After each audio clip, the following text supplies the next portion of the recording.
Hello everybody, நம்மளோட ஒரு subscriber ஒரு டவுட் கேட்டிருக்காங்க. 3 years old குழந்தையோட காது எப்படி க்ளீன் பண்ணணும்னு. என்னோட ஃபர்ஸ்ட் கொஸ்டின் என்னன்னா, should we regularly clean the ears of kids?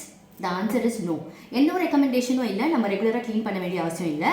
காதுக்குள்ளே இருக்கிற wax, also called as cerumen, இது ரொம்ப protective.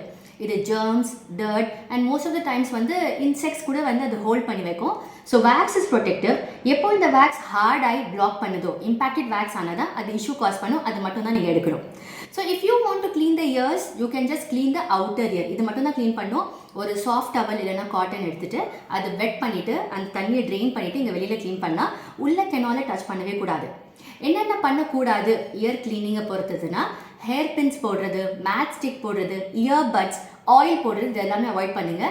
This can cause infection to the ear canal, auditory meatus. Sometimes வந்து உள்ள இருக்கிற ஒரு மெம்பரேன், டிம்பானிக் மெம்பரேனை கூட அதை இன்ஜோர் பண்ணும். அப்போ காது கேட்கறதுல கொஞ்சம் சிரமம் ஏற்படலாம்.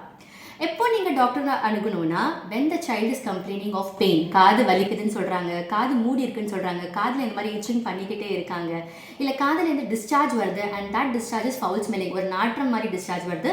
As I already mention, wax is impacted, hard I block பண்ணிட்டு இருக்கு, காது சரியாக கேட்க மாட்டேன்னு சொல்கிறாங்க. ஸோ இந்த மாதிரி இருந்தால் தான் நீங்கள் டாக்டரை பார்க்கணும். இல்லைனா நீங்கள் ரொட்டீனாக ரெகுலராக வந்து அந்த வேக்ஸை க்ளீன் பண்ணணும்னு அவசியம் இல்லை.